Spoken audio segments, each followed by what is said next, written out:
Bienvenue dans notre exploration du jour. On va s'attaquer aux bases, les opérations avec les nombres relatifs, Mhm. addition, soustraction, multiplication, division et surtout, très important, l'ordre dans lequel on fait tout ça. Oui, Les documents qu'on a sont assez clairs, c'est presque un tuto.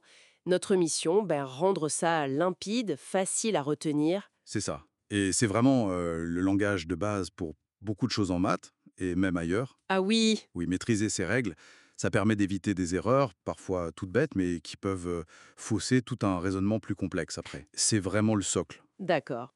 Alors commençons par l'addition et la soustraction. Souvent c'est là qu'on hésite un peu avec les plus et les moins, non? C'est classique. Pour l'addition, la règle clé, si j'ai bien compris, c'est de regarder le nombre qui est le plus loin de zéro, celui qui a la plus grande valeur absolue, on dit. Exactement.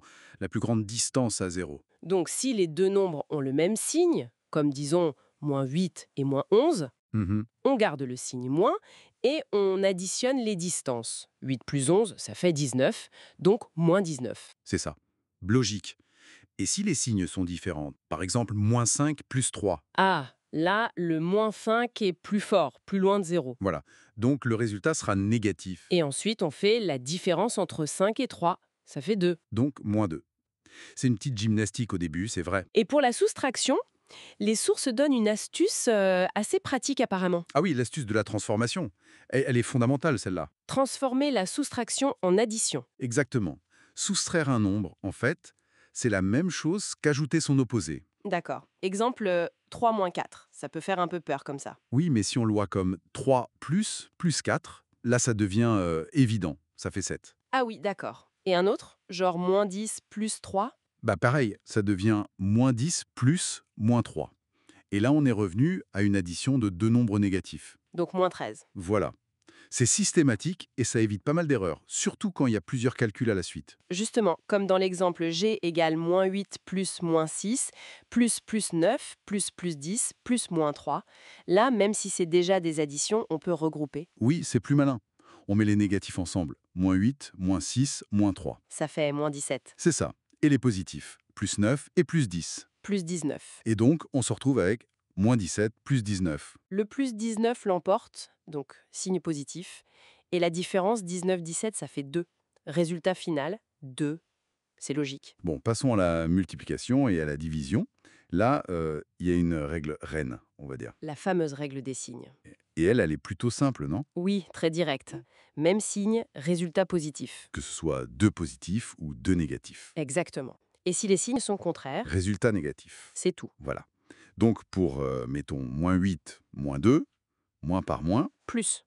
et 8 fois 2 égale 16, donc +16. C'est ça. Et pour -6, 7, Moins par plus, signe contraire, donc négatif. Et 6-7 égale 42, donc -42. parfait. On trouve le signe d'abord et après on multiplie les distances à zéro, comme on sait faire depuis toujours. Et la bonne nouvelle, c'est que pour la division, C'est la même. exactement la même règle des signes. Pas besoin d'apprendre autre chose. C'est pratique. Tout à fait. Exemple. -27 plus 3, signe différent. Négatif. 27,3 égale 9, donc -9. C'est ça. Et -33, -3, Même signe, moins et moins, donc positif.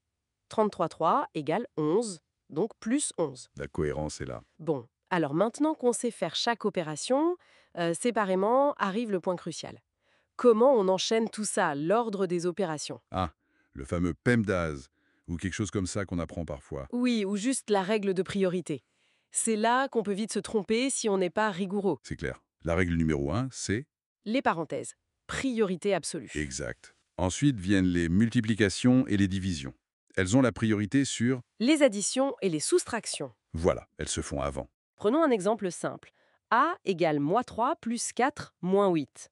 La tentation, ce serait de faire -3 plus 4 en premier, non? Oui, l'erreur classique. Mais non, la multiplication 4 moins 8 est prioritaire. Ça fait -32. Donc l'expression devient -3 plus -32. Et là, simple addition de négatifs. -35. L'ordre change tout le résultat. C'est fondamental. Et attention aussi aux priorités un peu cachées, comme dans une fraction. Ah oui, l'exemple B égale 10 plus 23, 3 moins 5. La barre de fraction, elle joue un rôle de parenthèse en quelque sorte. Exactement. Elle implique qu'il faut calculer tout le numérateur et tout le dénominateur avant de faire la division finale. D'accord, donc au numérateur, 10 plus 23. La multiplication de 23 égale 6 d'abord. Oui. Donc 10, 6 égale 4. Et en bas, au dénominateur, 3 plus 5, ça devient 3 plus 5. Ce qui fait 8. Et c'est seulement maintenant qu'on divise, 4, 8. soit 0,5. Si on ne respecte pas cet ordre strict, parenthèse d'abord, puis multiplication-division, de gauche à droite s'il y en a plusieurs, et enfin addition-soustraction, de gauche à droite aussi, on arrive à des résultats complètement faux. Ok. Donc, pour résumer rapidement, transformer les soustractions, c'est souvent plus simple. Mémoriser la règle des signes pour multiplier et diviser, elle est facile. Et surtout, graver dans le marbre l'ordre des priorités. Parenthèse, puis multiplication-division, et enfin addition-soustraction. Tout à fait.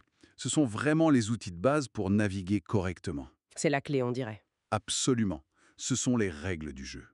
Et une fois qu'on est à l'aise avec ça, on peut commencer à voir comment ça modélise des situations réelles. Comme quoi, par exemple? Bah, au lieu de juste voir -5 plus 3 égale -2, comme un calcul abstrait, on peut imaginer une température qui baisse de 5 degrés, puis qui remonte de 3. Le résultat, -2, a un sens concret. Ah oui, c'est une bonne image. Et pour aller un peu plus loin, une question qu'on pourrait se poser, c'est comment on pourrait visualiser la multiplication ou la division par un nombre négatif. Est-ce que multiplier par -1, par exemple, ça pourrait être vu comme faire demi-tour sur une droite numérique?